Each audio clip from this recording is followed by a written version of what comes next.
একটা সন্তান যখন প্রাপ্তবয়স্ক হয়, সে যখন উপার্জন করে, তার সকল টাকা আর পয়সা এনে মায়ের কাছে দিতে হবে, বাবার কাছে দিতে হবে, তারা যা খুশি করবে না। শরীয়ত এটা বলে না। শরীয়ত বলে সম্পদ যে উপার্জন করেছে এর ব্যাপারে অধিকার একমাত্র তার। হ্যাঁ, উপার্জিত সম্পদ থেকে মার চলার জন্য, মার বেঁচে থাকার জন্য, সুস্থতার জন্য, চিকিৎসার জন্য যেটা প্রয়োজন সন্তান হিসাবে সাধ্য অনুযায়ী, মায়ের নিজের না থাকলে বা দেওয়ার মতো ব্যবস্থা না থাকলে অবশ্যই সন্তানকে সেটা বহন করতে হবে। আর স্ত্রীর সর্বাবস্থায় স্বামী হিসাবে স্ত্রীর ভরণ পোষণ এটার ব্যবস্থা করতে হবে। এর বাইরে উদ্বৃত্ত টাকা সেটা ছেলে কি মাকে উপহার হিসাবে অতিরিক্ত দিবে, না স্ত্রীকে দিবে, না কাকে কত দিবে, নাকি আদৌ কাউকে না দিয়ে নিজের অ্যাকাউন্টে রাখবে, এটা একান্ত তার ব্যাপার।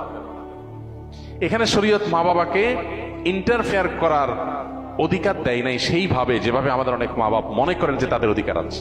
ছেলে বিদেশ গেছে, উপার্জন করে টাকা পাঠাবে সব বাপের নামে মায়ের নামে, তারা যা খুশি করবে, তারা সেখান থেকে বৌমাকে যা দেওয়া দিবে আর যা নেওয়া দেওয়ার না দিবে না। এভাবে আসলে ইসলাম মা বাবাকে এতটা অধিকার দেয় না যে সম্পদ সারা জীবন যা কামাই করবে সব বাপ মা যা ইচ্ছা তা করবে। জি না, এই সুযোগটা নেই। অনেক মা বাবা এটা জানেন না এবং এখানে অনধিকার চর্চা করেন তারা।